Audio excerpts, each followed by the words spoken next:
Labadiena, aš esu Saulius Spurga ir tęsime mūsų laidų ciklą Žmogus, visuomenė, valstybė. Labai džiugu šiandien pristatyti mūsų svečiuose yra profesorius Algis Mickūnas. Tikrai ypatingas žmogus, visą gyvenimą paskyręs filosofijai ir ne tik tam, jis sujungia kontinentus, sujungia kultūras, sujungia tautas, sujungia mąstymo stilius, jo biografija verta ne vieno detektyvinio romano. Vien tik tai oficialiai, kas yra skelbiama, tai jisai tyrinėjęs ontologiją, kosmologiją, fenomenologiją, hermeneutiką, marksizmą, metodologiją, taip pat rytų mintį, komunikacijų, civilizacijų lyginamosius tyrimus, kultūrą, literatūrą, socialinę ir politinę filosofiją. Kaip minėjau, jo gyvenimas yra ypatingas ir taip pat tikiuosi, kad išklausę šitą laidą padėsite patiktukus. Dėkoju aš Tomui, kuris mus filmuoja, dėkoju Viliui, kuris padėjo suorganizuoti šitą laidą, o mūsų universiteto garbės daktaro Algio Mickūno noriu paklausti, jūs perskaitėt visas filosofijos knygas, kurias reikia perskaityti, kurias verta perskaityti. Pats parašėt 55 knygas.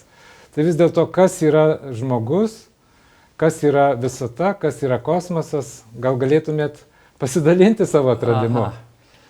Iš pat pradžių, kas yra kosmosas, tai reikia paklausti, kaip mes kosmosą suvokiam. Matot, vienas dalykas visose filosofijose. Suvokimas skiriasi nuo pasaulio.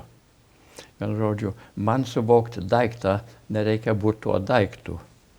Ne, mano savokos nėra imponuotos, kažkokia priežastis man nurodo, kad čia aš turiu reaguoti daiktą. Daiktas paklausė, kaip man jį atvert. Tai sąmonė yra daugelį klaidų, bet yra atvertis įvairių pasaulio sričių. Tai pirmas klausimas apie kosminę sąmonę, tai yra kokia sąmonė. Dabar aš labai diskutuoju su astronautais ir su astronomais ir visa kita. Ir labai įdomių dalykų pasirodo. Vienas gal įdomiausių sako, tai jau čia visa tradicija. Praeities nėra, ateities dar nėra. Tai Augustinas ir Aristotelis apie tai kalbėjo, praeitis yra atmintyje. Ateitis yra lūkesčiuose. Čia mes sakom, laukiam rytojaus. Kaip jis atrodo, da jo nėra. Jis neturi tikrovės, bet jau laukiam laiko klausimas. Praeities nėra. Ubi temps, Augustinas klausė, yra atmintyje. Tai dabar klausimas yra toks. Aš žinau, atsimenu draugą. Kaip man tą draugą atsimint? Sako, aš dabar turiu vaizdą draugo, ne dabar? Aš jo Jonas. Taip. Bet tas vaizdas nesako, kad jis yra iš praeities. Aš matau, Jonas atrodo, tenai su akiniais ir tenai barzdotas ir visa kita. Tai kodėl sakau iš praeities? Tai vienu žodžiu, laikas nesutampa su vaizdais, kuriuos aš dabar turiu. Jau vaizdas patampa, kabutėse, nuoroda į to, ko nėra. Sako, ko nėra, yra atmintyje. Bet aš turiu atminties, yra mano vaizdas. Tai dabar kas tas kitas, kurio vaizdas, kurio nebėra. Tai va čia jau yra laiko klausimas, kosminis klausimas. Ir net tada paklausus, eisim toliau, paklausus ir mokslininkas vienas man sako, aišku, laikas, ir net moksluose turi būti atsimintas, nes jo nebėra, praeities nebėra. Aš juokauju, sakau, jūs kalbėjote apie tą didįjį sprogimą, the Big Bang, labai įdomus dalykas. Sakau, kaip jūs žinot apie jį? Sako, atmintyje. Sakau, bet ar jūs buvote tenai prieš 13,5 milijardo metų? Sakau, labai senas ponas, kada atsimeni, sako, nebuvau. Tai atminties neužtenka. Atminties sąmonė yra neužtenkama. Tai reikia kitos sąmonės. Tai va tai keliai tuos klausimus į kitus klodus. Ne. Nu, tai aš kelsiu tuos klausimus. Čia jūs galėsite girdėti apie tuos klausimus per tą mano pokalbius pasauliui. Bet dabar klausimas, jūs klausėt ontologija. Ontologija reiškia, kas yra pagrindinis pasaulio vienetas. Nu, matau žmogų, matau stalą, matau kopūstą, liūtą ir visus kitus katinus. Ir kalbu apie angelus, ir dievus, ir jų motinas, visas tvarkoj. Nu, kokia yra ta pagrindinė tikrovė? Nu, ką sakau, va, matau jūs visus, matau kėdes ir visą kitą. Čia yra daiktai. Ir jie turi savo savybės. Nu, žmogus, kaip žmogus yra gyvas, gal net jausmingas ir logiškas arba racionalus. Nu, mes turim tris klodus - gyvybiška sąmonė, kaip sakant, nori, nenori, kaip Ilva sako, alkanas, eini ir valgai, čia tavęs neklausia. Nu, jautiesi blogai, pyksti, džiaugiesi, visą kitą, turi tas vadinamas emocijas.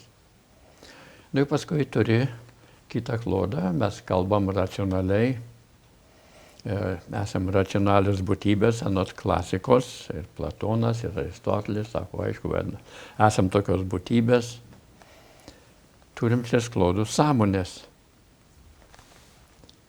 Esam ta tikras žmogus, turim žmogišką esmę. Ir graikai tai vadino kaip idėja arba morfė, ir ta esmė nutarė mūsų ribas. Aš esu žmogus. Mano tėvai turėjo būti žmonės, ne beždžionės. Beždžionės turės beždžioniukus, o ne žmonės. Aš turėsiu vaikus, o ne angelus. Ne. Nu, kartais nori būti angelais, bet nepasiseka. Tai mes suprantam. Yra kopūstas, yra vanduo yra šlapias. Tikrovė, kaip jūsų galiūnas Šliogeris sakytų, akivaizdu, va čia stovi vanduo, nu, ko daugiau reikia. Sako, va, matai saulutę. Ir saulutė sukasi apie žemę. Sako, tie durniai, Galilėjos mokslininkai sako, kad žemė sukasi apie saulutę. Akivaizdu, kad yra priešingai. Saulutė eina apie žemę. Akivaizdu, tikrovė.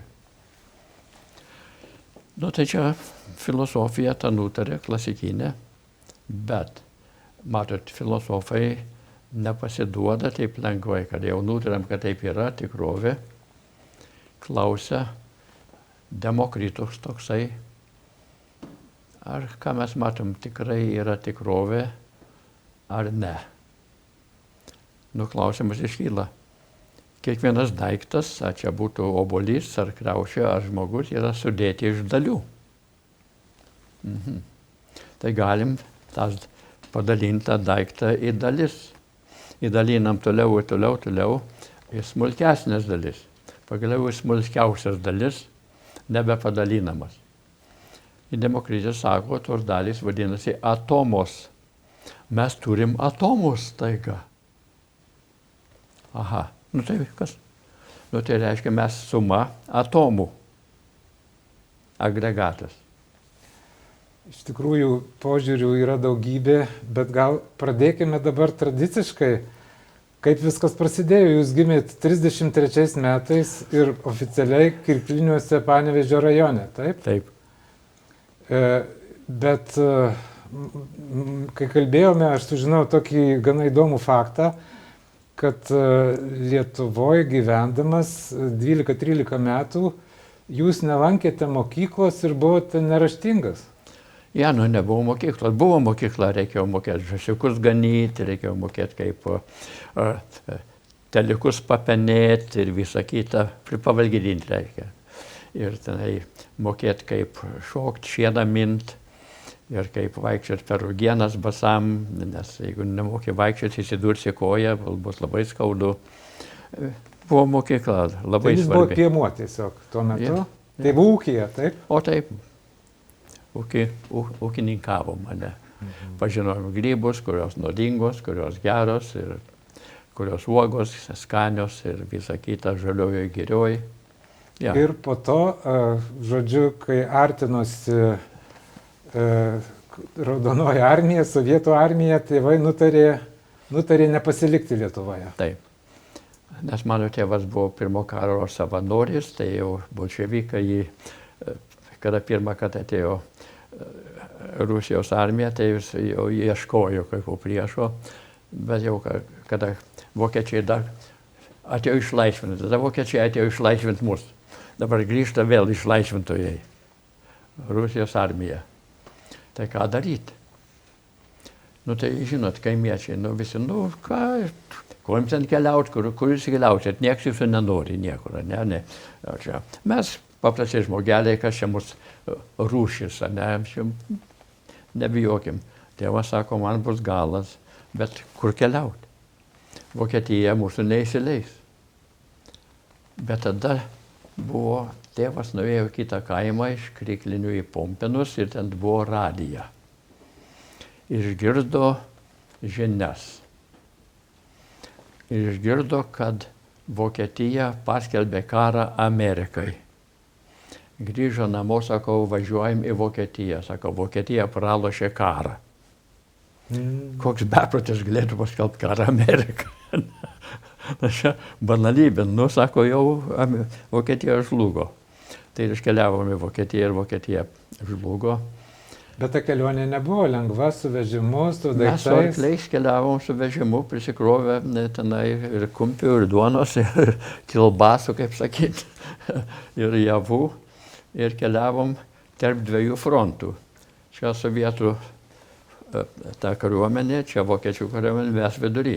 Vokiečiai nepraleidžia. Rusai stūmė. Tai vokiečiai traukėsi, mes traukėmės. Ir jie šaudo per virš mūsų galvų. Ne? Tai aš sugriūnęs, pasižiūrėjau, da gyvas, nu tai stebuklas. Ne? Tai vaikai užaugom dviejose frontuose, tarp dviejų frontų ir paskui frontas suiro ir mes prasmukom. Ir ką, tada Vokietijoje 4 metai ir lankėte jau ten mokyklą? Nu, tenai prasmukom, tada dar vokiečiai mūsų surinko darbams. Vokiečių, žinot, žmonių trūksta darbams, tai mūsų surinko ten Tarabanijo, kaip sakant, kaimiškai į Alpes, kur buvo fabrikų slaptų, ten reikėjo dirbti. Ir jūs dirbot, bet jūs buvo dar 14 metų? Ne, aš tada buvau tik 12 metų. 12, dar buvo 11. Taip. Nu, ir tada pasibaigė karas. Ir jūs jau dirbo tada gamykloje 12 metų? Ja. Ne, tėvai dirbo gamyklose, o mes dirbom ūkiuose. Nes buvo ten apylinkiai ūkiai, tai vaikai turėjo dirbti ūkiuose. Tada pasirodė Amerikos kariuomenė. Ir vokiečiai labai įsigando, kaip mes pralaimėjom. Tokia mūsų kariuomenė drausminga. Atvažiuoja amerikiečiai, užsidėję kojas ant tų automobilių langų, rūko cigaretas, juokėsi. Tokia palaida bala, kaip jie laimėjo prieš mus, tokia tvirta ir drausminga kariuomenė. Išlipa Amerikos kareivis iš to džipo, ten vokietis švabas su kepurė savo, kai amerikietis nuima tą kepurę, uždeda jam šalmą.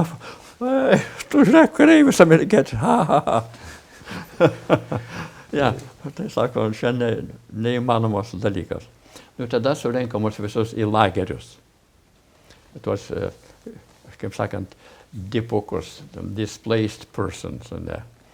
Tai buvo lietuvių lageriai, estų lageriai, ukrainiečių lageriai, latvių lageriai.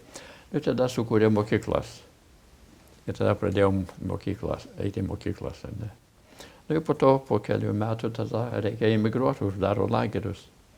Tai taip ir gavom sutartį, pakvietė mamos pusėse tokia, kad atkeliaukit pas mus ir galėsit gyventi. Ja, tai. Ir kur nuvykot Jungtinėse valstijose? Tai buvo toksai Massachusetts valstijoje, kur yra Bostonas, ir tenai buvo toks miestelis Atoll vadinosi, ir tenai buvo pirma bangių daug, pirmos bangos prieš pirmo karo atvykėlių Lietuvoje, buvo nemokinti darbininkai iš kaimų. Nu ir apsigyvenom ir po to dingau. Bet jūs labai įdomiai ten charakterizavot, kaip jie kalbėjo, tiesa. O, Ir jie, jūs sakėt, jie net įdomiai taip nelabai suprato, kad jie lietuviai, nes kai jie išvyko iš gubernijos caro, buvo neraštingi, tai jiem truputį reikėjo laiko, kol suvokė, kas čia vyksta. O nu tai tada atvažiavo ten ir kunigai ir visa kita, surengė parapijas, tai tada visi susibūrė kaip lietuviai, tą pačią kalbą. Ir nu tada, aišku, jie kalbėjo savo kaimišką kalbą, ne mūsų. Nu, aš kalbu taip, aš nemaišau, aš esu gryniausias lietuvis. Esu pagonis, tikras, paskutinis. Tarp kitko, įdomus faktas, kad jūs esat nekrikštytas. Taip. Tuo metu Smetonas Lietuvoje. Kaip čia nutiko? Nu, čia nieko įdomaus. Tėvas sako, nu reikia vaikelį nunešti bažnyčią. Kunigo nėra, kur kunigas sako, kunigas smukliai karčiamoj. Nu, sako, neleisiu tam kunigui krikštyti ir tada grįžau namo, užmiršau ir palikau pagonis. Taip, na, jie ten buvo savotiškai, aišku, rėmė Lietuvą, bet kalbėjo įtardami angliškus žodžius. O tai lietuviai, nu, žinote, įvairios prekės, pavyzdžiui, jie žodžių neturėjo lietuviškų, ne. Nu, nu, kaimelį ir buvo ne tik ūkininkai, bet buvo taip pat tarnautojai, dirbo, keliavo iš ūkės į ūkį, užsidarbiavo. Nu, tai jie pabėgo, kabutėse, iš to krajaus vadinamo, ne, nu, tas krajus taip blogai, taip sunku gyventi. Nu, jie atkeliavo į Ameriką, nu, darbininkai gavo darbus, susikūrė gyvenimus, namus nusipirko ir tada gyveno, reikėjo jiems daiktų nusipirkti nors, nu, tai ten angliškai, šneka angliškai ir išmoko. Einam šapintis amės, einam apsipirkti kumpio, ham. Taip.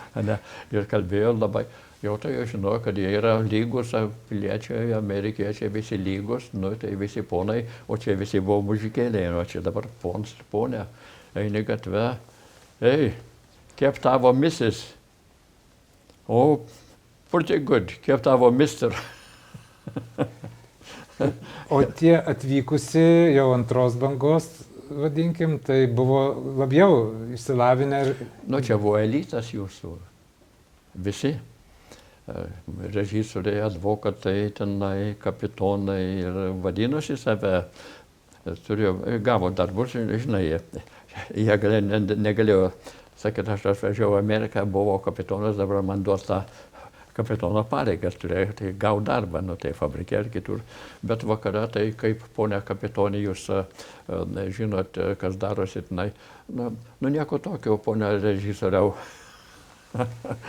Bet tą, ką mes kalbėjome, man labai įstrigo faktas, kuris kalba apie žmogaus orumą ir apie žmogaus tam tikrą prasme likimą, kai vyko tam tikras pokalbis, susitikimo būtent metu, kuris buvo organizuotas tarp pirmos ir senųjų ateivių ir naujųjų, ir kuris nulėmė nemaža dalim jūsų gyvenimą ir net 25 metus jūs neturėjot nieko bendro su lietuviais ir lietuvybė. Taip.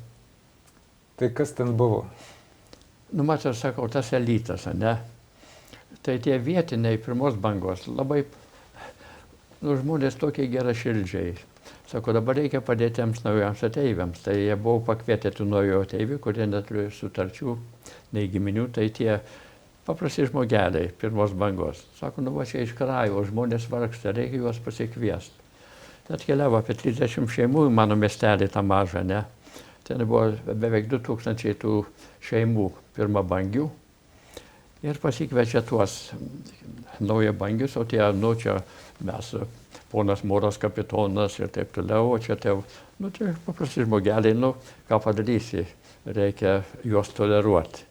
Bet jie labai žemo rango, tai tie paprasti žmogeliai turėjo pikniką, vietą nusipirkę, turėjo ežerą nusipirkę, pakvietė visus naujus ateivius į pikniką tokį.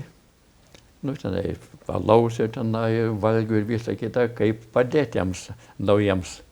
Ar ko jums reikia, gal baldų reikia, mes gal rasim tą ir tą. Tai vienas eina, toksai ponas Moras, aš galvoju, kapitonas, atsimenu. Sako, o, ar tu naujas ateivės? Sako, taip, naujas. Tai kas tavo tėvai? Sako, mes iš ūkės.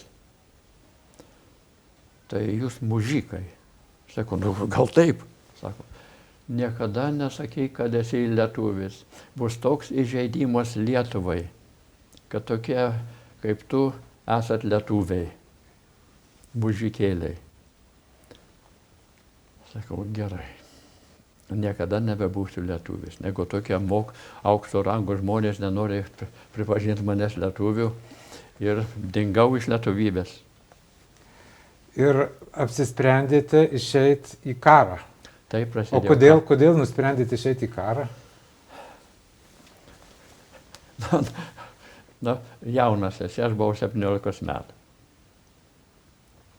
Darbą turėjau, neėjau Amerikoje gimnaziją, nes reikėjo dirbti. Reikėjo valgyti. Girdžiu, kad kariuomeniai labai gerai moka. Ir sakau, net kovos laukia 2 alga. Tai jau prasidėjo tas Korėjos karas. Išrašiau kariuomenę. Ta pradyba buvo labai lengva. Aš buvau labai stiprus. Aš vėl tada jau 100 kilogramų. Galėjau pereiti per šitą sieną be kliučių. Buvau galingas. Tai ta treniruotė man buvo juokas. Ir tada nukeliavom į Koreją.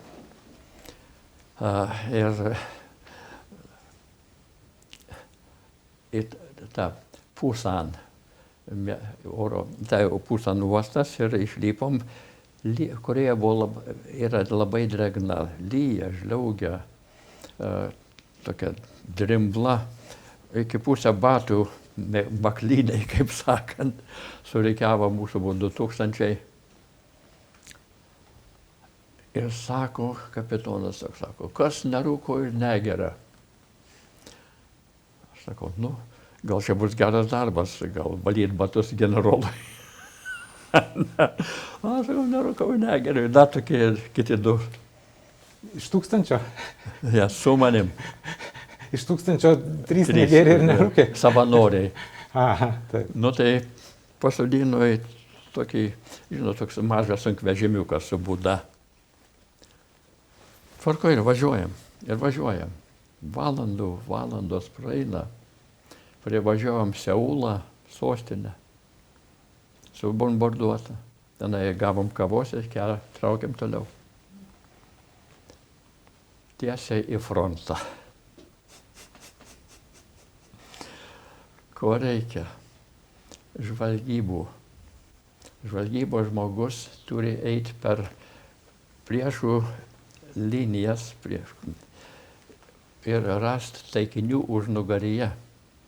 Jeigu rūkai gali užuosti. Matai, Amerikos cigaretės labai kvepia toli. Tai neik pijokui, nei rūkančiam negalima.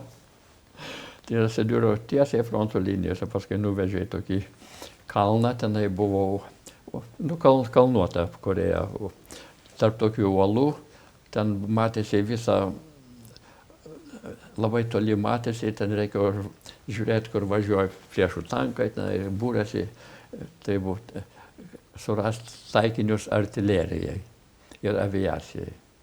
Tai pavojinga vieta, nes tada labai rūpinasi priešas, kur randasi žvalgai, ne? Tai juos reikėtų jau sunaikinti, tai kartais reikėdavo bėgti iš vienos vietos į kitą. Nu, tai buvo toks darbas to žvalgybos. Bet ir naktį jūs kažkokias užduotis gaudavote? O tai naktį reikėdavo eiti per priešų linijas, eiti per mūsų ir eiti prieš priešą. Kiekvieną naktį turėjom slapyžodį. Kai grįžti, paklausęs slapyžodį, nežinai, tai negrįši. Tai reikėdavo įsiminti. Aha. Ja, tai toks darbas. Nu, tai žuvo mano vienas vadovas, paskui antras, tada pakėlė mane į seržanto tą lygį. Nu, tada man reikėjo vesti tą komandą visą. Tai po mano komandą nieks nežuvo, tai buvo gerai. Bet įdomu, kad visa tai vyko jums net nebūnant Amerikos piliečių. Taip. Tai sakau, kartą kapitonas bataliono sako, tavo pavardė labai įdomi. Iš kur tu? Sakau, nu, iš Lietuvos. Jis sako, kur ta Lietuva? Sako, dabar užėmė komunistai.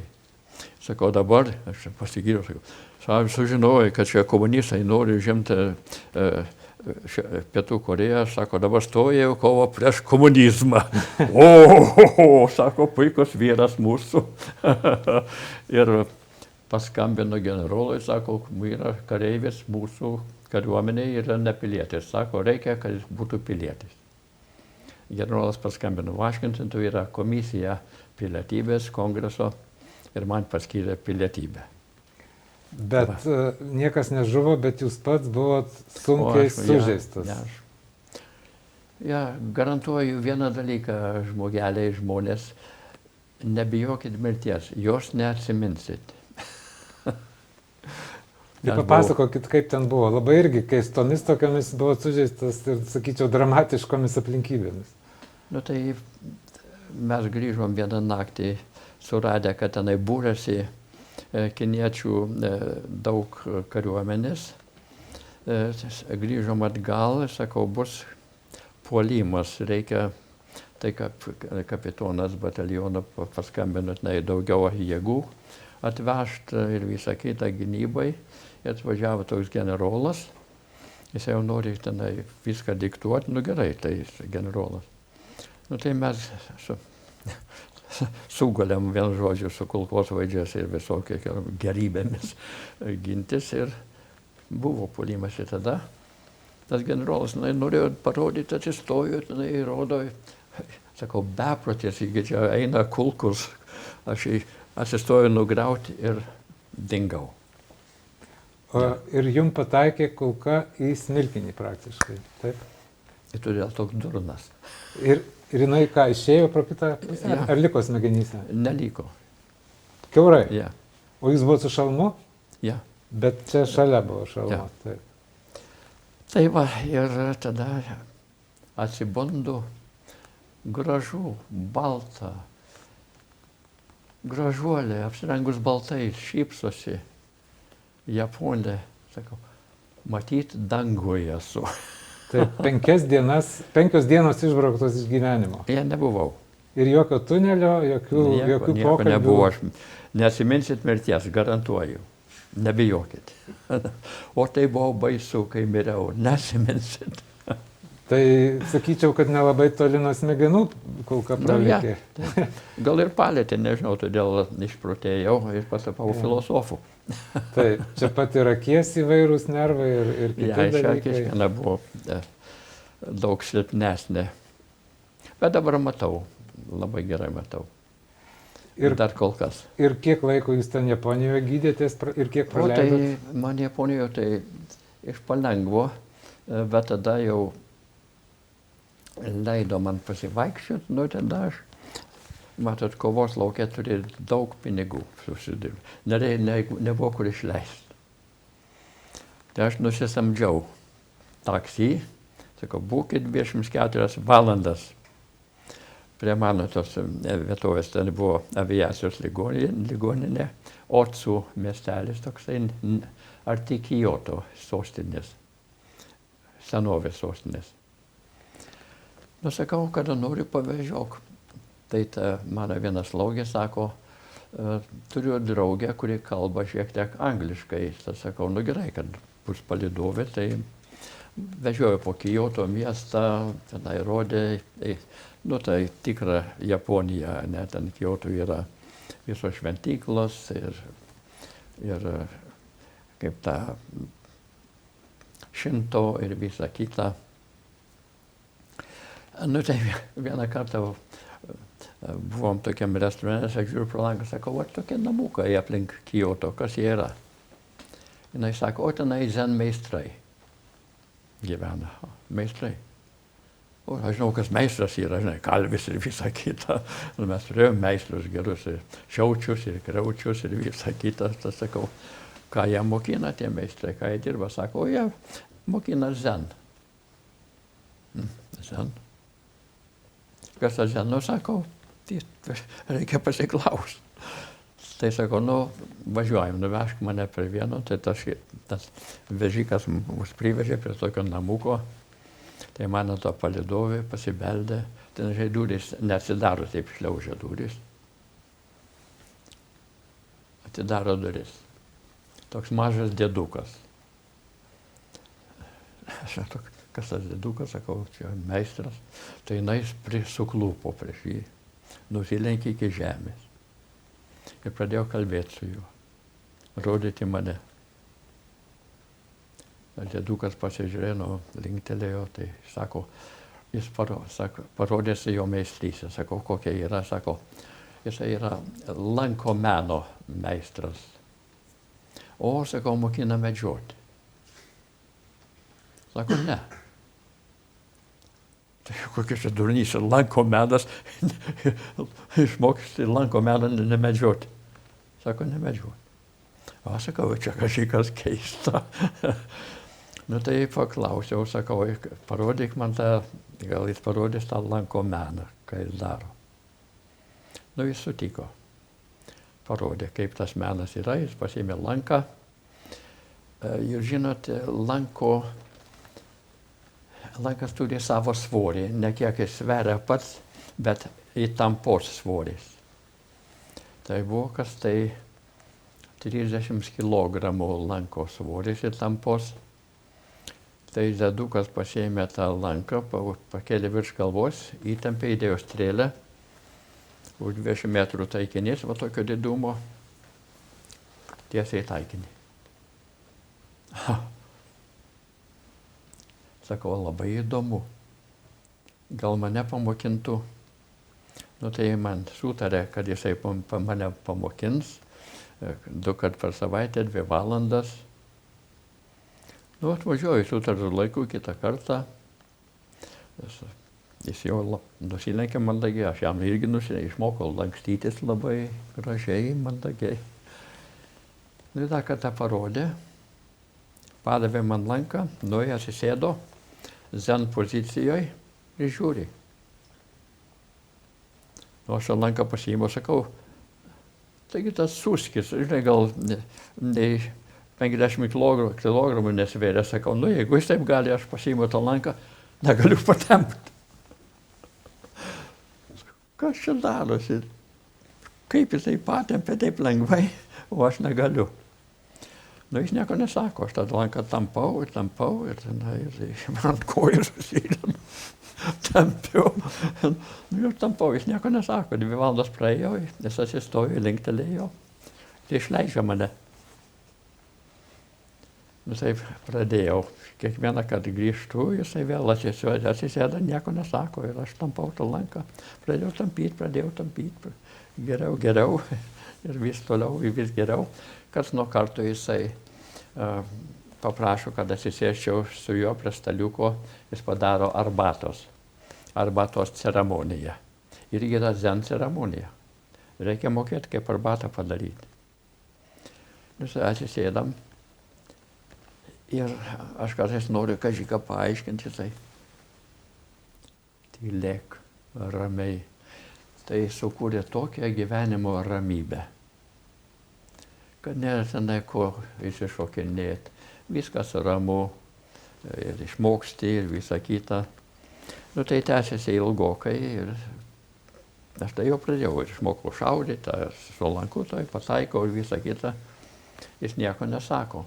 Atsistoja, linktelėjai, atsiskiriam. Ir vieną kartą, čia atleiskit, aš jau plepu, vieną kartą, irgi taip, kasdieniškai padariau, kad atrodo viskas tvarkoj. Staiga jis atsistojo, nusilenkė ir sako viskas. Ir išėjom, atsiskyrėm, tai mano ta su tuo šoferiu laukė, tai jinai sako, meistras sako, tu jau esi meistras, daugiau tave jau nebereikia. Kaip čia dabar meistras, ką aš padariau, aš jau gal tiek kartų pataikiau ir visą kitą. Ir jisai, aš galvoju, kai jisai sėdė, savo svajoja, jisai labai strupiai žiūrėjo, ką darau. Ir ką pamatė, ir tada aš supratau, kad lankas, strėliai ir taikinys susitiko be manęs. Esi meistras, kada tavęs nebereikia. Kad pasaulio įvykiai eina per tavęs be tavo įsikišimo. Kol įsikiši, nesi meistras. Kol kontroliuoji, nesi meistras. Kaip įvykiai, kaip gėlės susidėsto per tavo rankas, kaip jos pačios nori, esi meistras. Kaip arbata ir vanduo ir visa kitas, kas čia susideda, kaip jie nori, esi meistras. Kol nori kontroliuoti, nesi meistras. Tada žinai tiesiogiai, kaip dalykai yra, ir tada yra visai kitokia filosofinė patirtis. Neįsikiši į daiktų pasirodymą, kaip daiktai pasirodo patys, bet tavo tenai įsikišimo, čia ko man reikia, čia mano teorija. Tada supranti pasaulį. Tada esi kabutėse vieta, tuščia vieta, per kurią pasaulis pasirodo, bet tavo norų, bet tavo įsikišimo, tada supranti pasaulį. Tai čia yra zen meistrystė. Po tokio pasakojimo, aišku, sunku pratęsti. Vėl grįžtant į tą gyvenimo srautą, bet jūs vis tiek, nežinau kiek praleidot Japonijoje, bet grįžot į Jungtines valstijas ir ten mokytės universitete ir tapote, kiek žinau, inžinieriumi. Taip. Illinois technologijos institutas. Pabaigiau inžineriją, patapau inžinierius. Labai gražų darbą turėjau, labai kūrybišką darbą. Buvo tokia išdirbystė mokslinių instrumentų. Ir moksliniai instrumentai reiškia, yra koks nors fabrikas, dirba, nepaisant kokia jų išdirbystė, jiems reikia pamatuoti, ką nors, ne. Tai mums reikėjo sukurti instrumentą kokį nors, tik tą išdirbystę. Kiti prašo, tai nuvažiuoji į tą korporaciją, apžiūrė, ko jiems reikia, tada sukuri tą jiems instrumentą precizišką. Mes kurdavom mikromilimetrų tikslumu. Ir labai įdomus darbas, niekada nereikėjo tą patį padaryti, ne visuomet ką nors naujo. Bet zen patirtis jau gyveno jumise. O tai tada labai stropiai gali matyti. Zen patirtis labai stropi. Mažiausias dalykėlis matomas, ne. Kai stebi būtent tuo žvilgsniu. Ja. Ir tai ta meistrystė leidžia dalykams būti matomams, girdimams labai stropiai. Bet ir tuo metu jūs dar toli buvot nuo filosofijos. Ar domėjotės kažkiek? Ne. Aš gerą darbą turėjau, tai mane įsimylėjo Lietuvaitė. Aš tada pradėjau, tokie draugai pasirodė, aš dirbau Čikagoje. Ir toks vienas draugas, aš užklydau į lietuvių, tenai vietovę, Market Parkas, ten buvo, kur lietuvių, visa bendruomenė gyveno, užklydau, nuėjau į barą. Ir kalba lietuviškai. Nu tai vienas toks žmogus pasižiūrė, sako, ar tu toks esi, sako. Sakau, taip. Žiūrė, sako, pažinom viens kitą. Tai sako, važiuojame į lietuvišką pliažą, netoli Indianoj, prie ežero, nuvažiavom, pabaliavojom ir paskui... Bet jūs jau tada gėrėt alkoholį? Viską geriu. Viską? Oi. Jau po to, kai supratot, kad nelaimėsit, kad patekot vis tiek į frontą negerdamas, tai nutarėt verčiau gerti. Fronte aš suprantu, bet... Ja. Nu, aš negėriau. Grįžau į Ameriką, dar nebuvau nieko gero gėręs, ne. Tai paskui su draugais, tai karts nuo karto po alutį, kaip sakant, padarydavom po biriuką. Aha, tai jūs nuvežate tenai į tą vietą? Nu tai, tenai nuvežė, sako, paskui sako, bus šokiai vakare lietuvių studentų ir studenčių. Nu tai mane nugabeno, aš jį nusivežiau.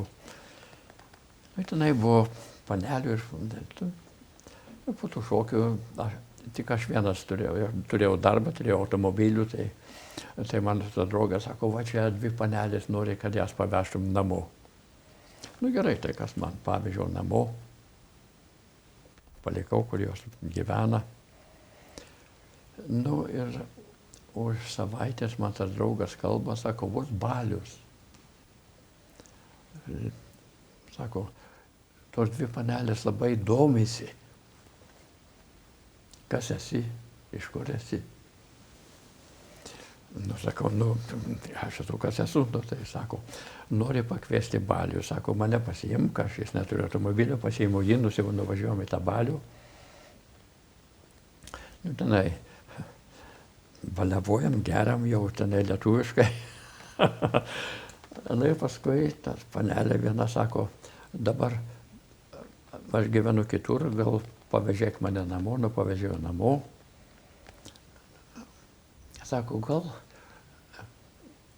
norėčiau pakviesti, jeigu bus šokiai, galiu pakviesti į šokius. Sakau, gali. Nu, tai prasidėjo toks santykis, ne. Nu, aš tada buvau truputį žiaurus. Ne žiaurus. Ne, aš buvau labai stiprus, ne, sakau, 100 su virš kilogramų muskulai, skūra ir kaulai, ne. Ir tada dar po karo. Mano žvilgsnis buvo labai, pasižiūrė, žmonės įsigąsta. Šaltas, kietas. Tai mano ta draugė pradeda juokti, sako, žinai, kiti irgi mane žiūri, bet sako, dabar pamato tave ir bijo. Sako, tavo žvilgsnio bijo, sako, taip stovi, pasižiūri juos konkurentus, sako, jie bėga.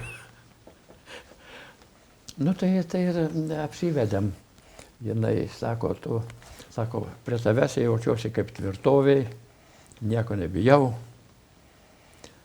Ja, nu tai tada jinai buvo ekonomikė, bet ėjo į mokyklą toliau. Tai vakarais. Tai aš turiu darbą dieną. Ir jį turi darbą dieną, jie vakarais į mokyklą Čikagoj, mieste centre.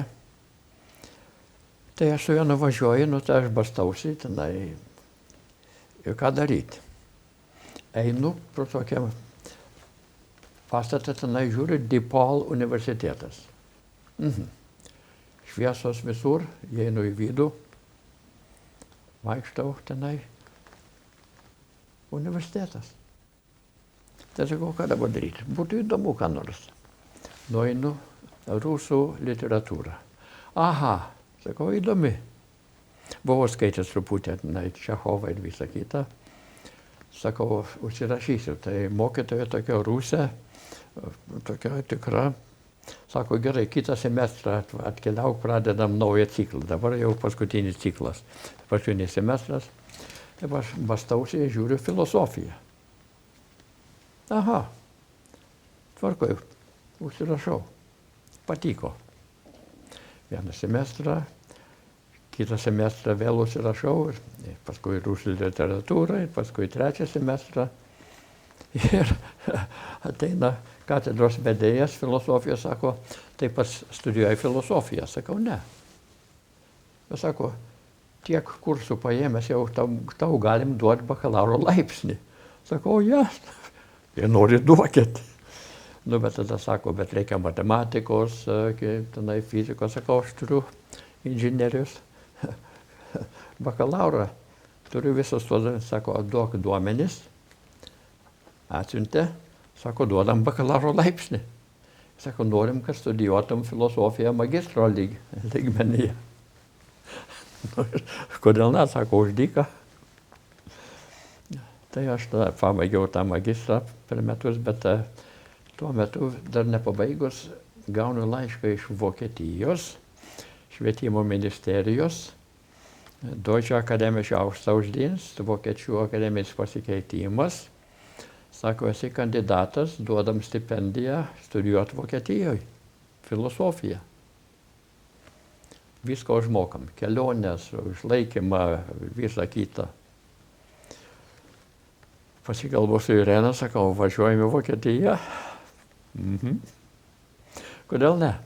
Nu, atsidūriau Vokietijoje, paskui atkeliavo. Nu, studijavau tada Kölne. Ir tada nukeliavau į Freiburgą kitiems metams. Ir tenai studijavau fenologiją Kölne su tokiu labai galingu filosofu Landgreve. Ir Freiburgą studijavau su Eugen Fink, Husserlio geriausią mokinį. Nu, ir tada grįžau į Ameriką. Įstojau Čikagos universitetą. Bet visą tai buvo tik tai studijos dėl studijų, dėl jokių tenai laipsnių nenorėjau, neklausiau. Ir tada Čikagos universitete gaunu laišką iš Emory universiteto. Tenai dėstė labai galingą klasiką. Ir sako, norim tau duoti stipendiją.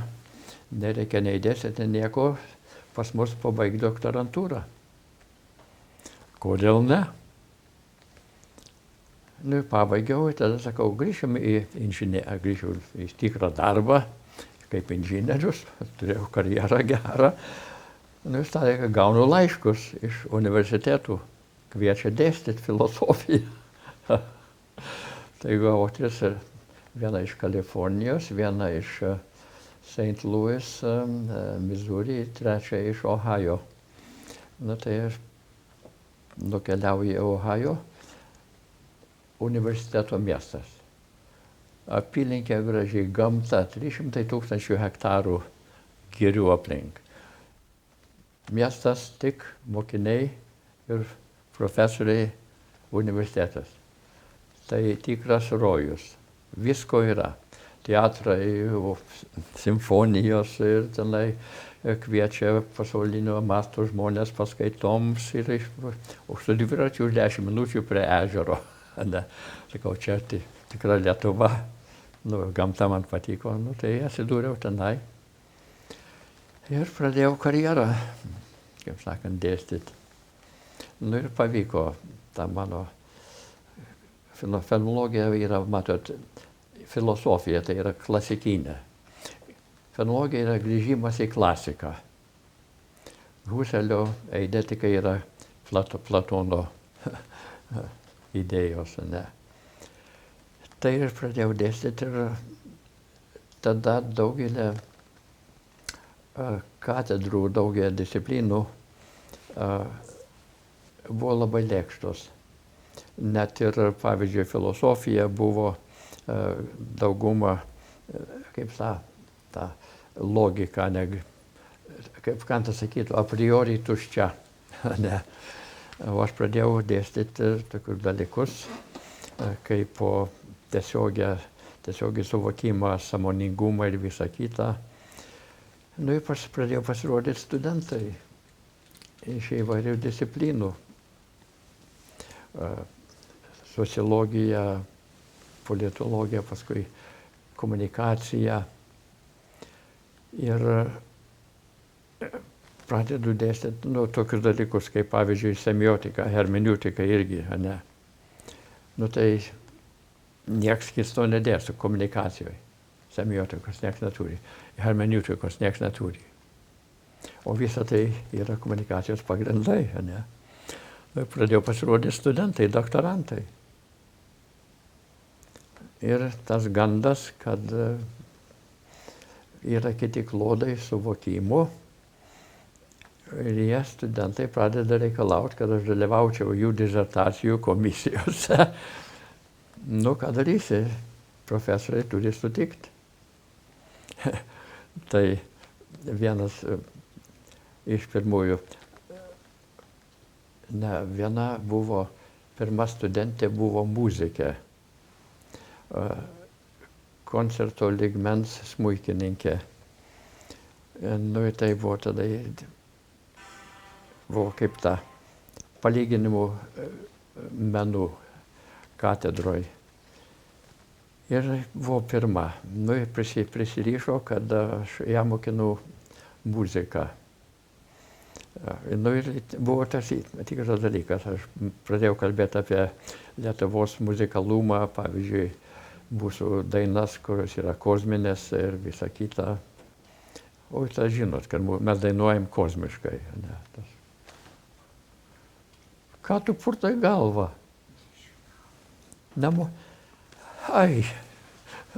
O tai aš visas pasaulis, aš buvau visur dainavau lietuviškas dainas, visi ėjo iš proto žavėjosi ir dabar jūs nežinot, kokius gražios dainos. Ai. Ir kad mes nedainuojame apie save, mūsų jausmus. Tai padainuosiu gale. Dabar pradėjau burtis tie studentai ir iš komunikacijos, pavyzdžiui, hermeneutika pirmas moksleivis. Sako, yra interpretacija ir nutarė rašyti disertaciją iš hermeneutikos. Tai ne vienas dėstytojas nėra girdėjęs apie tą hermeneutiką, kas čia per biesas. Tai nueinu, išaiškinu, jisai sako, gerai. Leisim jam rašyti, tu gali vadovauti, bet sąlyga bus 5 dalys. Pirmos 3 dalys turės būti publikuotos geriausiam komunikacijos žurnale, kad būtų priimta. Tai mes dirbom dieną ir naktį. Ir išleidom tas 3 dalis, tada sutiko komunikacijos katedra, kad gali studentas baigti ir bus viskas tvarkoje. Tai jis pabaigė tą darbą. Ir aišku, praėjo egzaminus, tai jau kiti sako, aha. Tai kitas irgi rašė iš Moglopunti, fenologijos. Ir tada per gynybą vienas iš profesorių sako, Mykolai, ką tu rašei?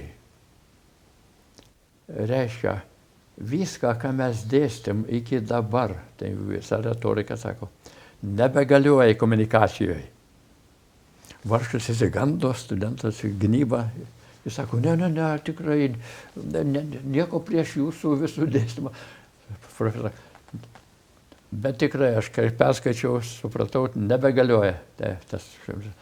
Gerai, profesor, nebegalioja. Profesor, sutinku. Ir nuo tada prasidėjo mano visa komunikacijos mokykla. Ir net sukūrėm Tarptautinė komunikacijos asociacija visą 6000 dalyvių, sukūrėm visą mokyklą. 500 profesorių prisijungė prie tos mokyklos. Fenologija, hermeneutika, semiotika. Iki dabar tęsiasi ta mokykla. Tai mano vaikai, mano baigę studentai, tas pirmas studentas, kuris pabaigė hermeneutiką, po 3 metų patapo prezidentas tos visos galingos organizacijos pasaulinės. Ja. Tai kiti studentai juokėsi. Jisai, žinai, ką jis daug išleido straipsnių iš tavo paskaitų. Sakau, puiku, nesvarbu tas, kad tik žmonės supranta dalykus, ne. Ja, tai išleidau virš 100 profesorių įvairių disciplinų. Bet jūs pats dar parašėte disertaciją. Ką? Pats irgi tapot mokslų daktaru. O, tai Emory universitete jau senai, tai prieš visą. Tai jau pirmas jūsų ta mokslinis darbas ir disertacija kokia tema buvo? O tai buvo tai kaip sakant, fenomenologija kritika empirinių mokslų. Ja. Ja, mat, yra toks dalykas, nėra tokių dalykų kaip empiriniai mokslai. Čia yra mitologija. Jeigu mūsų protėvis Husserlis fenomenologijos sako, fizikai yra geriausi fenomenologai. Tik jie padaro vieną klaidą, kad viską mėgina išaiškinti fiziškai. Nes sako, fizikas šneka, va, žiūrėkit, duomenys truputį dar neaiškus, bet mūsų skaičiai nemeluoja. Matematika, jie mato skaičius, bet sako, čia mes tik kalbam apie fiziškus dalykus, ne? Viską apskaičiuoja matematiškai dėsniai ir visa kita, ir sako, viskas yra fiziška, ne? Bet jūs matot matematiką tiesiai. Čia jau yra grina fenomenologija, ne? Tai ir kalbėkit, sako, empirika yra galingiausia, kaip sakant, išraiška, pavyzdžiai fenomenologinių dėsnių, formalių dėsnių. Jau sako, mes turim, turim va dabar formulę, tikrą, matematišką. Kaip ją įrodė? Turim keletą pavyzdžių. Gal rasim daugiau pavyzdžių. Ta formulė matematiška mes regim tiesiogiai ir mes dabar ieškam pavyzdžių, empirinių pavyzdžių. Sukeista vietomis tam tikrą prasme. Ja, tai čia yra a priori visuomet yra reikalinga. Taigi Einšteinas sakė, kad Kantas yra stebuklingas, mes turim turėti a priori savokas, ne, kad organizuoti mūsų fenomenus. Tai kartą Einšteino klausė, kodėl sukūrė tokį savo tą hipotezę? Sako, matyt, norėjo išryšti empirinius tyrinėjimus.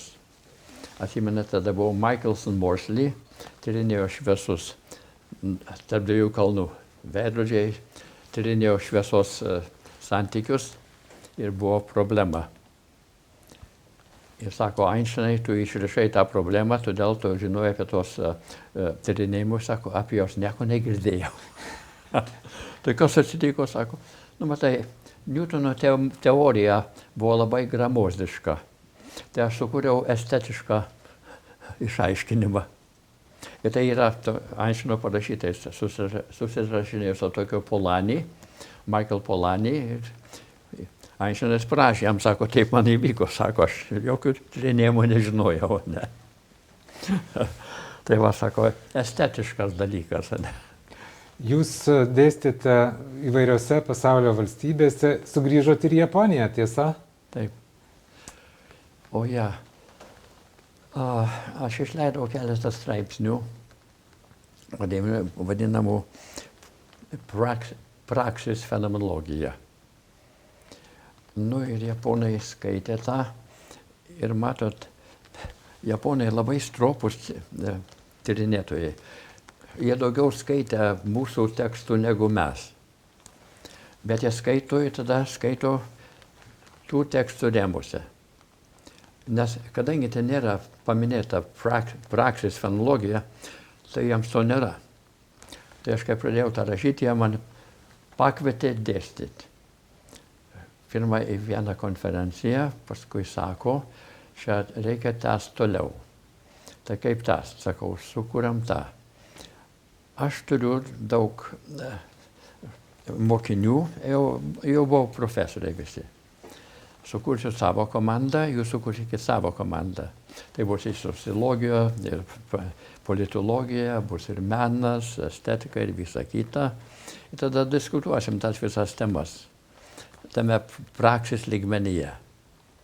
Tai jie pirmą kartą nukeliavau, atsivežiau savo apie 11 žmonių, tai diskutavom savaitę, jie savo komandą turėjom, paskui kitais metais jie atvažiavo savo komandą, aš turėjau savo komandą, tai daugelį metų mes keliavom viens pas kitus, ne? Nu ir paskui tas iškyla į Gvatemalą. Tai buvo įdomus dalykas. Turėjau, sakau, iš viso pasaulio studentų, tai turėjau vieną jaunuolį iš Gvatemalos, jisai buvo maja genties ir tada buvo ta, kaip sakant, pilietinis karas. Jisai buvo pabaigęs, kaip sakant, teisę, jisai gynė viešai savo maja gentis viešumoje teismuose, tai tada tie diktatoriai nutarė sugauti, tai jisai pabėgo į Ameriką, tai mes suradom jam Fulbrightą. Tai mano universitete jisai studijavo pedagogiką ir aš išleidom jį kaip doktorantą gavo pedagogikoje. Ir tada UNESCO nutarė, kad reikia atstatyti mokslą Gvatemaloje, nes tai, mato, diktatoriai, blogiausias priešas yra išauklėtas žmogus. Nes diktatoriai, mokytojai yra pabaisa diktatoriams. Tai buvo sovietų laikais, ką sunaikinti pirmą, mokytojus, ne? Ir mokintų žmonės. Nu, tenai buvo viskas sunaikinta. Tada pasikeitė truputį valdžios ir tada UNESCO pasiūlė Gvatemalos naujai valdžiai, kad reikia atstatyti mokslą. Tai tą mano vaikiną UNESCO grąžino į Gvatemalą, jo vardas buvo Benvenido Argueta, mes jį vadinam Nido de Bandido. Tai jie visi mane vadino papa. Tai jisai grįžo namo su UNESCO protekcija atstatyti visą mokyklą, kabutėse. Tai jis man skambina, sako, papa, mums reikia pagalbos ir mums reikia atstatyti mokyklas. Tai sako, tu pasikviesk iš savo chebros, tai visi jie pažinom vis kitą.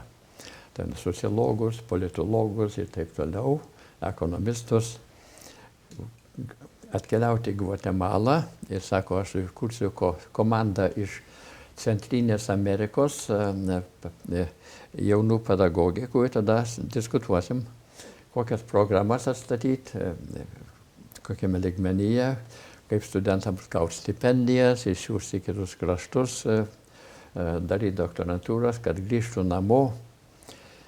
Tai sukūrėm tą globalizacijos studijų centrą.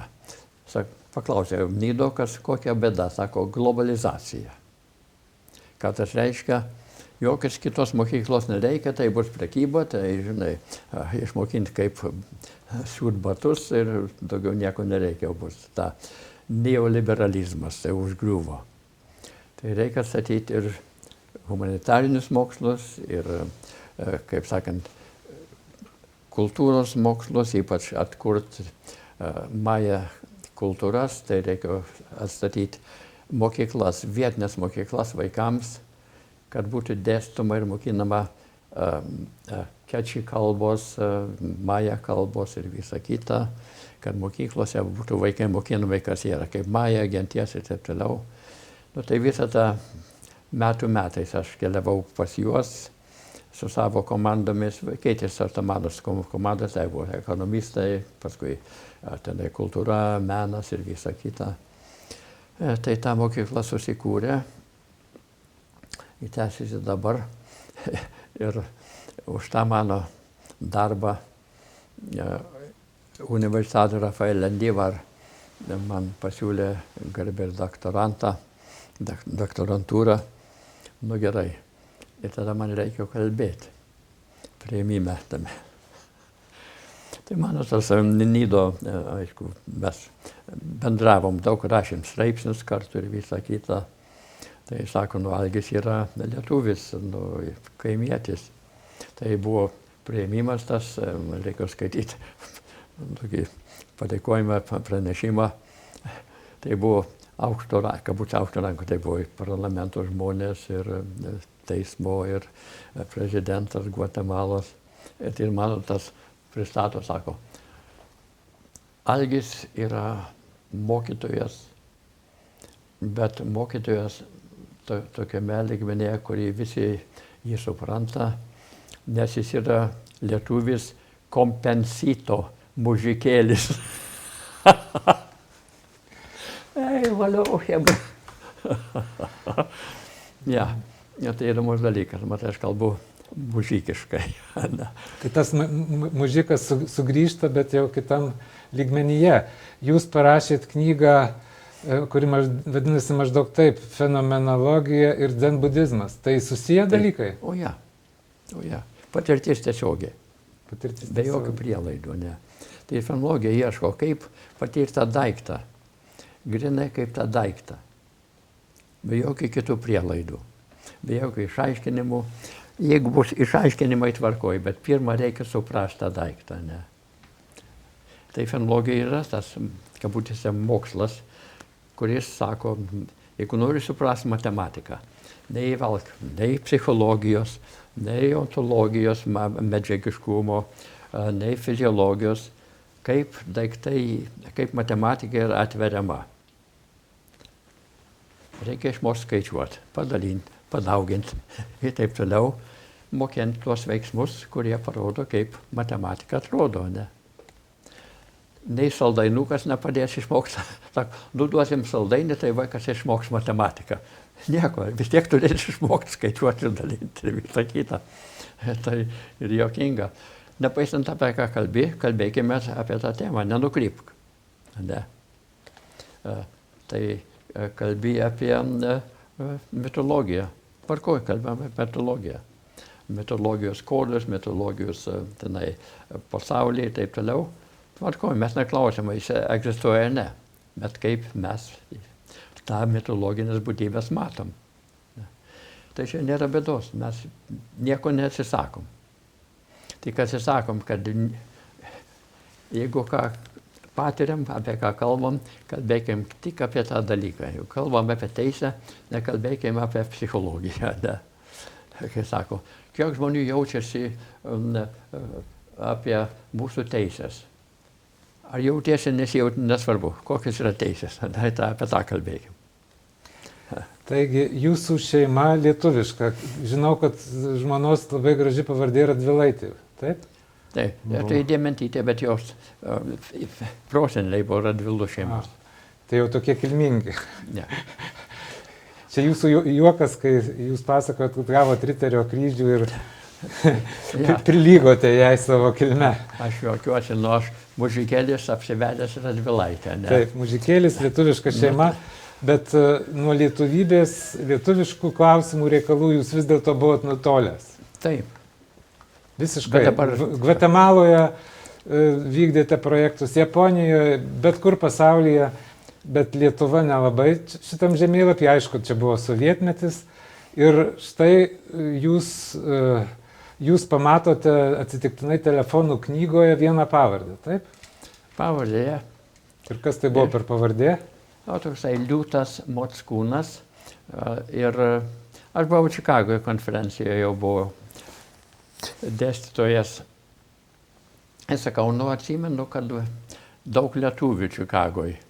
Tai sakau, galvano buvusių draugų iš Vokietijos.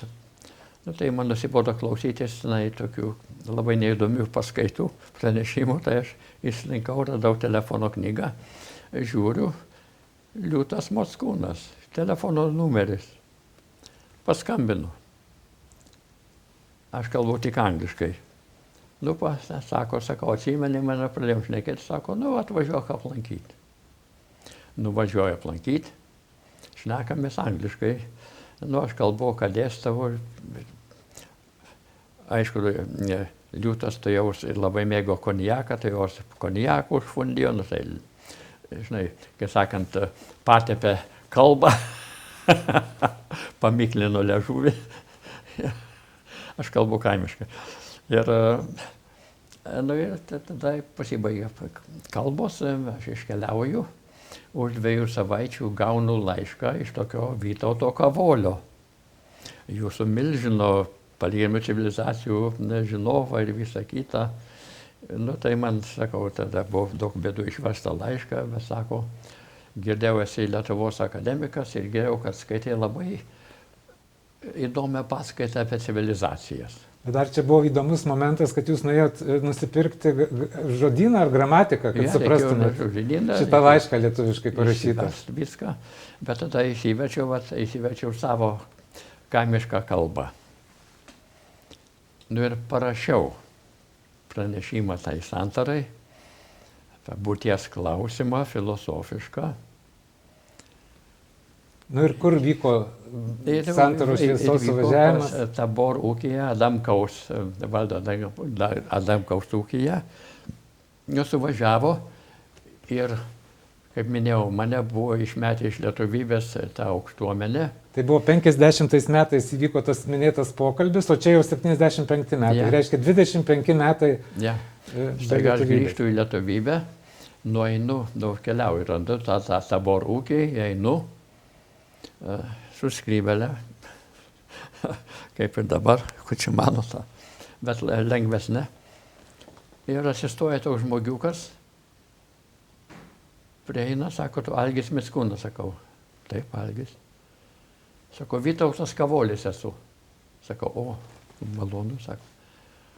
Ir tada mane pripažino kaip lietuvį. Sako, kaip jis man sakė, sakai, atrodo kaip tikras lietuvis ūkininkas. Na, vis nepabėgsit nuo savo Ne muzikėlis, bet ūkininkas. Tikri lietuviai yra ūkininkai. Nu, sakai, dabar pripažino, kad nesu blogas žmogus, ne. O kokios ten buvo sąlygos? Sakėte, jautėtės kaip kurorte toj fermai? O tai buvo atostogų vieta, tenai buvo golfo laukai, baseinai, kaip pastatai, namukai tokie apsigyvenimui savaitai, virtuvė didžiulė, pietums ir vakarienė, ir baras, ir visas kitas. Ir, įdomu, bet aš tada kalbėjau, būtis ar būtybė, ką sakydavau, Algi, čia ne būtis turi būti būtybė, bet aš kalbėjau savo atsimintą kalbą. Ir buvo Gimbutienė. Jūs pažįstat mūsų mamą? Taip, garsi mokslininkė, antropologė. Sako, priėjo, sako, už 2 metų bus mokslo ir kūrybos simpozijumas Čikagoje, suvažiuos žinovai. Ir sako, būtinai turi dalyvauti ir kalbėti, kokia yra lietuviška kalba.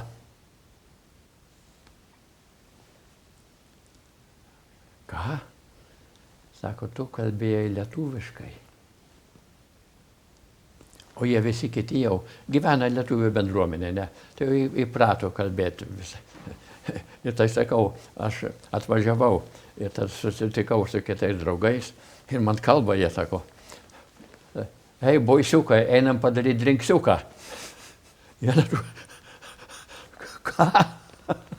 Aš jokios, sakau, ką jūs sakot? Berniukai, einam išgert, ne? O aš kalbėjau lietuviškai, tada Gimbutienė pamatė ir sako, tu kalbi lietuviškai. O kiti tokius įvairius žodžius įterpdavo angliškus. Aš ne jokius žodžius. Jūs ne, bet kiti ten. O jie taip, jie galvoja, kad lietuviškai kalba, ne. O iš tikrųjų nelabai. Ja. Arba einam padaryti biriuką ir taip toliau. Nu tai tada po to nukeliavau į tą, jau už 2 metų į tą simpozijumą kūrybos ir mokslo, ir aš skaitau pranešimą. Pasaulis, lietuvių kalbos pasaulis. Ir aš minėjau tada ir Kantą, aš tada rašiau daug tyrinėjęs, kaip vokiečių kalbininkai kalbėjo, prancūzų kalbininkai kalbėjo apie lietuvių kalbą ir visą kitą. Ir tada pareiškiau, sakau, mūsų žmogus, Kantas, buvo kartą paklausęs, kokia būtų filosofija, jeigu ją kalbėtų lietuviškai. Ir sakau, aš duodu Kantui atsakymą. Ir tada aprašiau, kaip yra lietuviška kalba tikra. Ir tada išskyriau, yra kalba, kuri yra suprantama filosofų, visuose modernybėse ir mokslo kalba, kad mes kalbą aiškinam kaip kalba apie pasaulį. Aš kalbu apie Saulę, kalbu apie Mėnulį, kalbu apie žmonės. Vienu žodžiu yra nuoroda, semiotika. Sakau, lietuviai nekalba apie pasaulį. Tai apie ką jie kalba? Betarpiškai.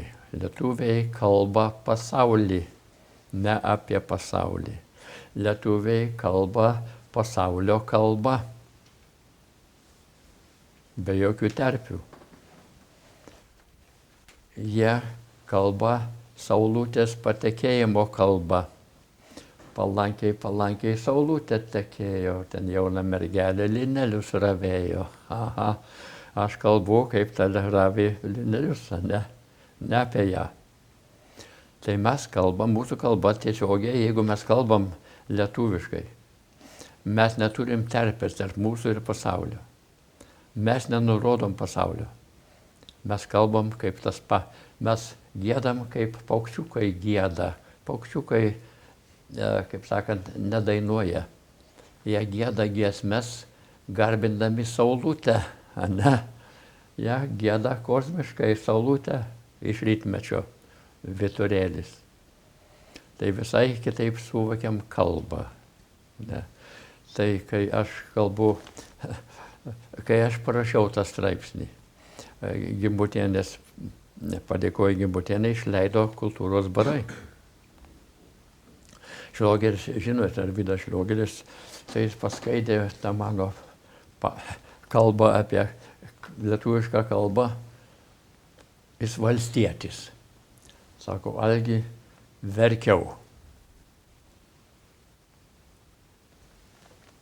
Tai va, aš kalbėjau kaip valstietis. Ir sako, čia tikra filosofija. Nesakiau, kad Saulė sukasi apie žemę arba ne žemę. Kiek toli dar nejot? Ne, jau būčiau užgavęs draugą gerą. Ja, tai va. Ir kągi, tada toliau klostėsi jūsų karjera ir atsirado žinios iš Lietuvos, kad atsirado sąjūdis, atsirado nepriklausomybės judėjimas, galia Lietuva buvo paskelbta nepriklausoma. Kaip tas žinios jūs pasiekdavo, jūsų aplinkoje? Tai aš gaudavau iš Lietuvos straipsnių, bet manęs į Sovietiją neleido. Sovietai neleido. Ne, kad būčiau norėjęs. Nes kas atsitiko? Amerikoje skaitė mane maždaug vieno iš geriausių marksizmo žinovų.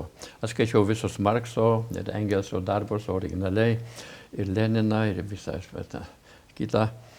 Ir aš norėjau sekti, kas pasaulyje darosi su tuo marksizmu. O tai kodėl jūs studijavote marksizmą? Aš Vokietijoje.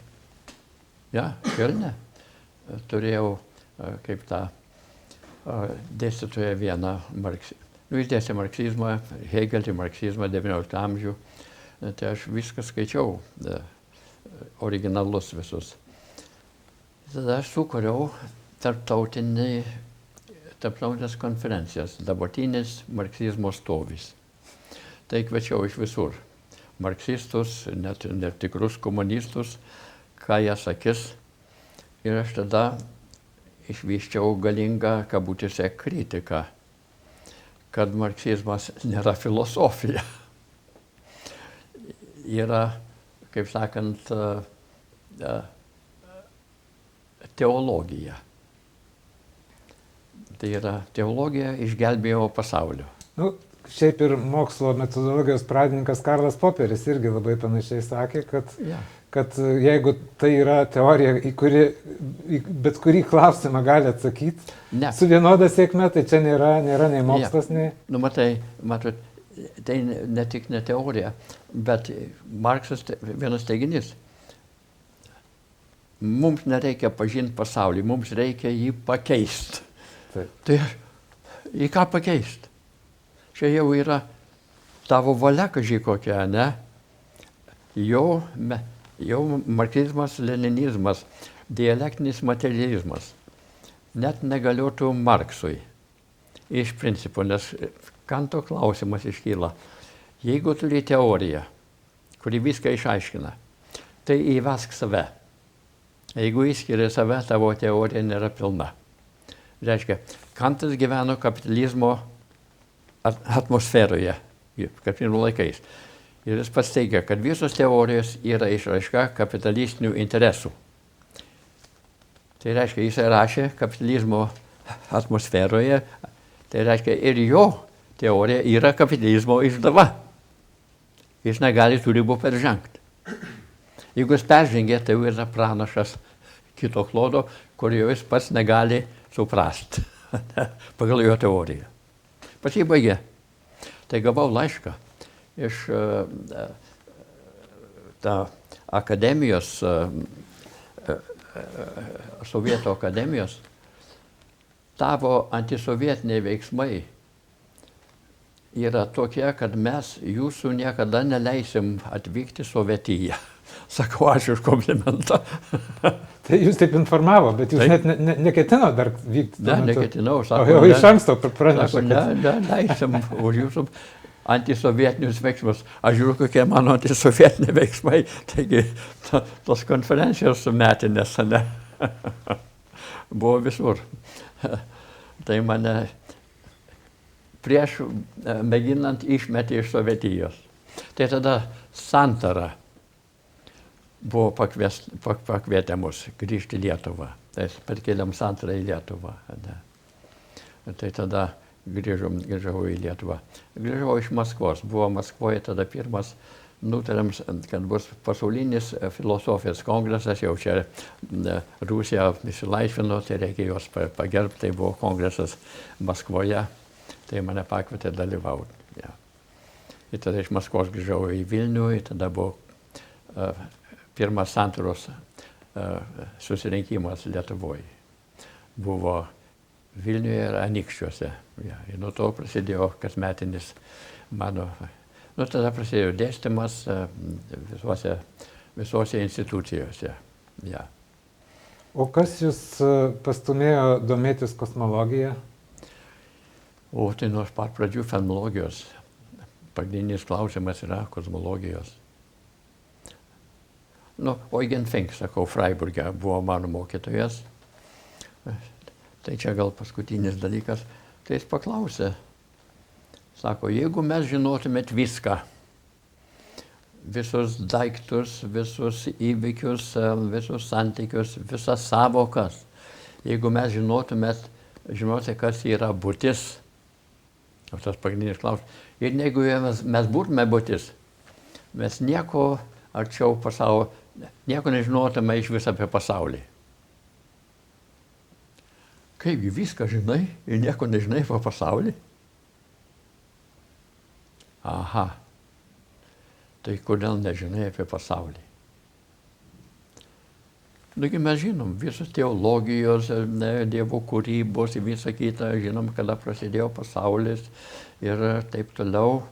Nu ir sakom, net ir mokslininkai aiškina, aš kalbu su astronomais, astrofizikai, aišku, prasidėjo Big Bang, dabar gal truputį anksčiau prasidėjo, nes yra galaktikų, kuris yra ankstesnis negu Big Bang, čia dabar krapšam galvas, kaip čia, bet vis tiek, tada prasidėjo.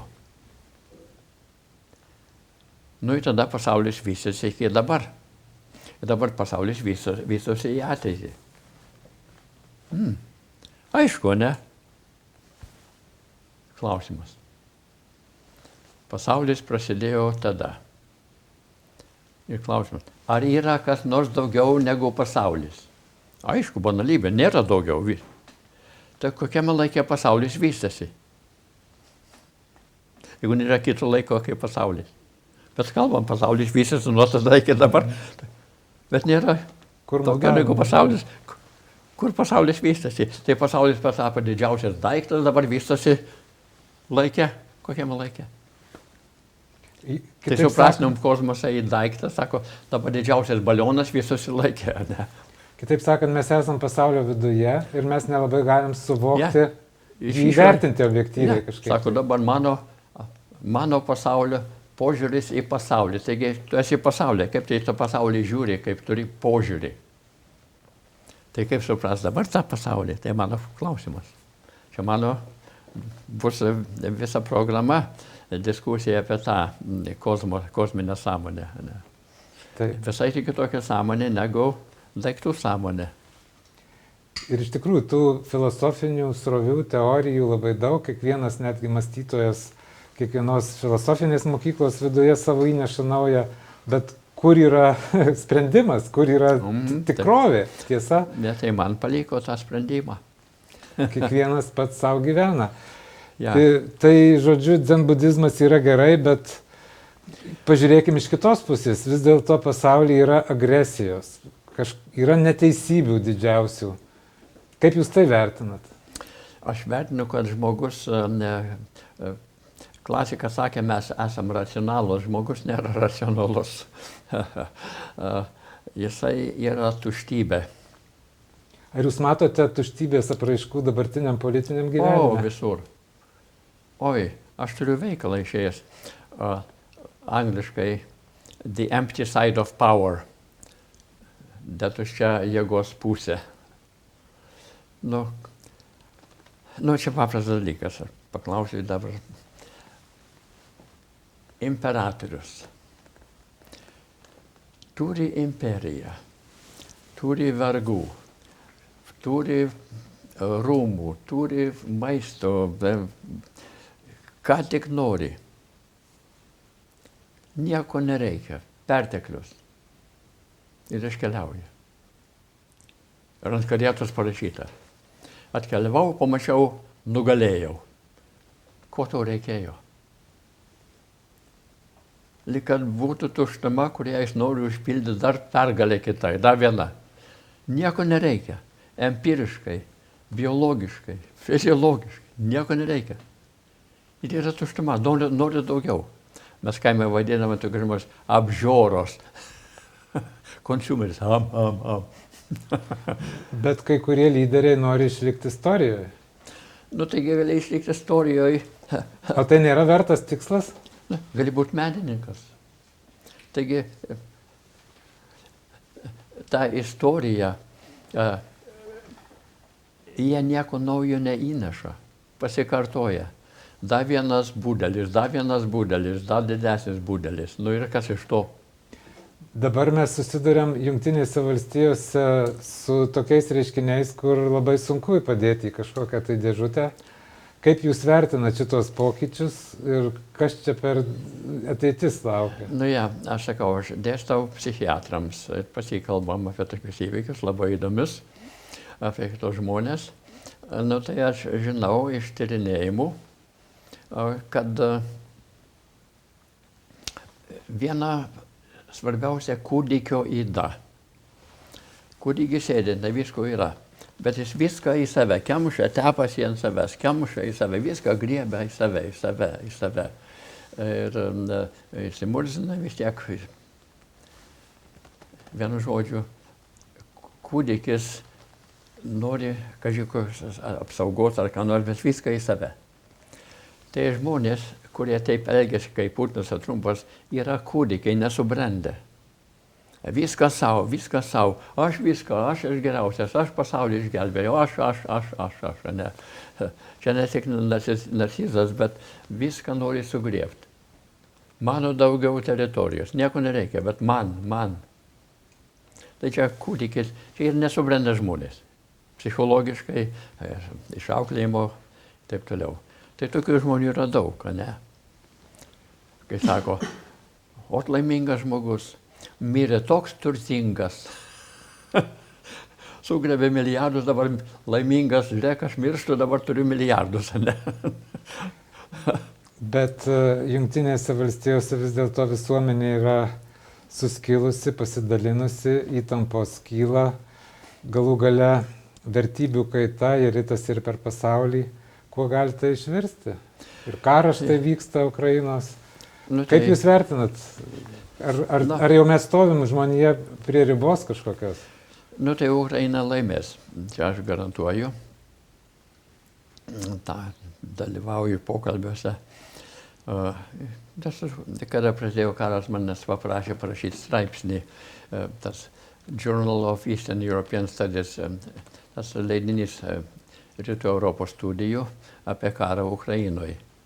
Tai parašiau, kodėl tas karas vadinasi Crossing Borders, peržengimas ribų.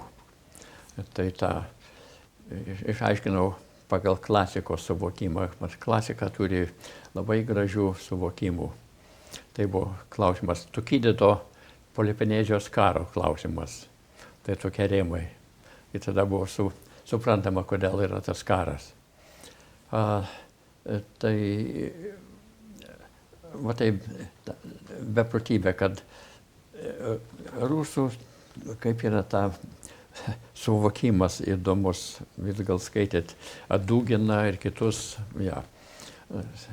Tai yra, kad jie suvokia pasaulį kaip po Rusija ir išgelbėtoja nuo pat Bizantijos, išgelbėtoja pasaulio, trečia Roma, komunizmas tęsė tą toliau, išgelbėt pasaulį, čia misija, ne, tai jie misionieriai ir jie paaukos viską, kad tą pasaulį išgelbėtų ir kad uždėtų išgelbėtojų imperiją, kaip ta vadinasi Eurazija. Ne.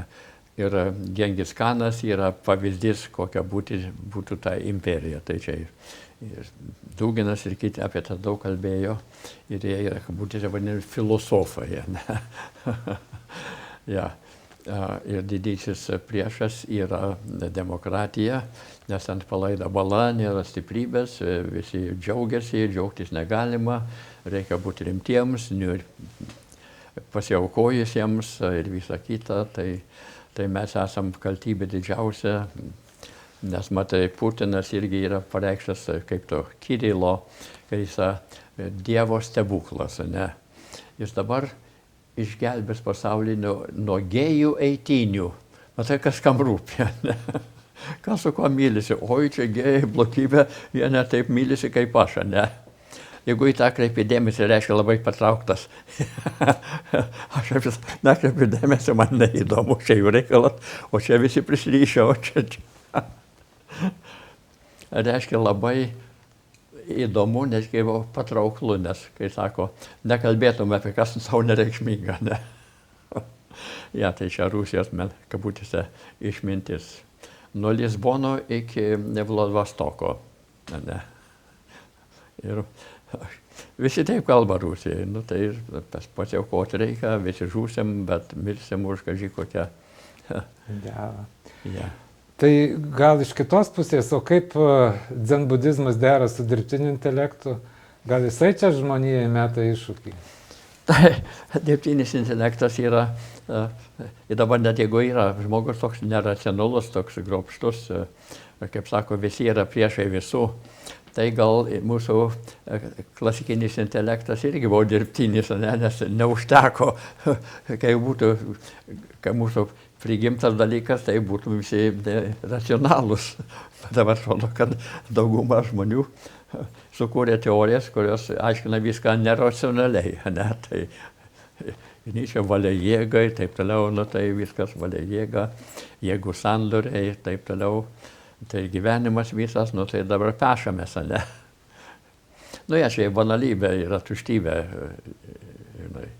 Tai dabar, bet tas dirbtinis intelektas gal jisai pradės kažkokius tai nekontroliuojamus veiksmus daryti, užvaldys kažkokius tai ir sukurs ginklus ir čia gali būti blogai. Taip, visi dirbtiniai intelektai reikalavo karų. Visi. Mat, ne, mūsų dirbtinis intelektas yra tik paskutinis. visi pasaulyje yra sukurti dirbtinio intelekto. Jūs galiu kalbėti Indijos vardu ar Kinijos arba Aztekų ir visą kitą, kalbėsiu jūsų suvokime, jūsų Biblijos.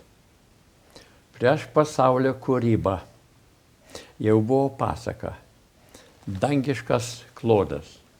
Ir tenai yra absoliutus valdovas, yra minia, jį šlovina, jį garbina. Tenai Liuciferis gyveno, šviesos angelas, visą kitą, ir paskui nuopuoliai. Ne. Ir tada pasaulis sukūriamas. To dangiškos pasakos. Ir pasaulis sukūriamas, kaip tas dangiška būtybė, galybė ištaria žodžius, tai yra magija. Laibūnė liūtas, laibūnė katinas, laibūnė medis, laibūnė žmogus. Ir iš tos magiškos kalbos pasirodo pasaulis. Ir tada ta magiška kalba patampa, Abrahomas irgi girdi balsus ir jam pasako, ką daryti, tai pasaka, vaizdai, dirbtinis intelektas, dirbtinė pasaka. Bet tada mes pagal tą pasaką turim gyventi. Ten yra, kaip mes turim rengtis, mylėtis, gerbti, klūpėti ir statyti ir visą kitą. Dirbtinis intelektas mums įsakė visą tradiciją artimųjų rytų. Ir žmonės klūpi, stato šventyklas didžiulės, šlovina. Iš pasakos, dirbtinė pasaka. Bet žmonės taip gyvena. Tai mes dabar sukūrėm paskutinį intelektą ir dabar mums apskaičiuoja, kur būti, kada būti ir kiek laiko būti ir visą kitą. Ir mes klūpim prieš tą meldžiamės, oi dirbtinis intelektas, išgelbėk mano sąskaitą, mano finansus. Tai va, tai čia man juokinga, filosofija būtų juokinga. Kodėl yra tokia žmonijos yda? Šlovinti. Tik matai filosofija, graikų filosofija. Graikai mąstė filosofiškai ir mąstė kaip žmonės. Tai ir buvo klausimas, kaip Leonidas, tas Spartos vadas, stojo su 300 prieš 100 tūkstančių. Imperatorius pasikviečia, sako, žiūrėk, aš užkariausiu Graikiją. Ir mano vardu aš tau leisiu valdyti Graikiją. Tik vieno reikalauju. Priklūpk prieš mane kaip Dievo Dievą, šlovink mane ir tada galėsi valdyti mano vardu. Leonidas sako, leiškas, esu graikas, mes nemokam klūpėti. Ir tada buvo paskutinis žodis, trumpiausias atsakymas. Taip imperatorius Perzijos sako, jeigu užkariausiu Graikiją, viską sunaikinsiu, nušluosiu, nieko neliks. Neliks nieko žmonijos, jūsų atminties nebus žmonijoje. Tai ką sakai, jeigu užkariausiu? Leonidas sako, jeigu. Trumpiausias atsakymas. Ja. Kągi, iš tikrųjų mes tapome šio pokalbio metu visi turbūt truputį dzenbudistai. Nedrįstu aš jūsų prašyti padainuoti, nenoriu jūs statyti. O, paskutinė dainuška, koks laikas dabar, atleiskit? Dabar be 15:04. O, tai galiu dainuoti. Tai padainuokite. Ja. Nu, matot, kodėl kosminės dainos?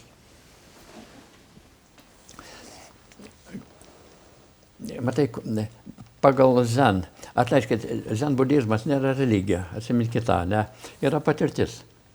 Mes neturim nei dievų, nei deivių, yra pasaulyje krūva dievų ir deivių, mes ją suprantam. Aš labai, dievų man nereikia, aš labai myliu deivės, ne. Tie dievai man nepatinka. Na gerai, matai, kaip tas, dar papasakosiu iš tyrinėtojų. Sako, Goethe, milžinas, kalbininkas Vokietijos rašytojas, yra pasakęs, kad po kiekvienų šiaudinių stogų gyvena poetai Lietuvoje, po kiekvienų šiaudinių stogų. Ir kiekvienas artojas dainuoja dainas, kurios pačios dainuojasi, tik leisk joms dainuotis. Jos pačios dainuojasi.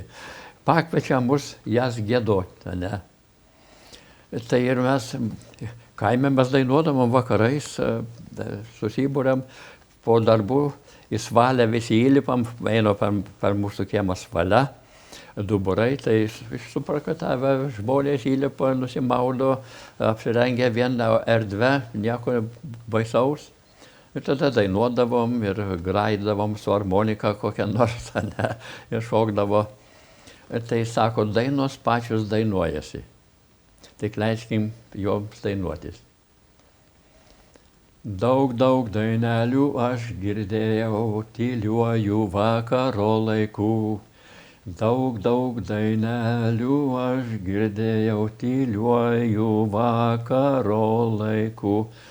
O kai į tolį jas lydėjau, man buvo liūdna ir graudu. O kai į tolį jas lydėjau, man buvo liūdna ir graudu. Tik vieną dainą vakarinę širdis pamilo taip karštai. Tik vieną dainą vakarinę širdis pamilo taip karštai ir neberimsta, kol aušrinę užgeso brėkštantis rytai. Daina ji blaškėsi ir gaudė, o vėjas klausės jos maldos. Daina ji blaškėsi ir gaudė, o vėjas klausės jos maldos. O vakarai tyliai nuraudę, taip nežerėjo niekados.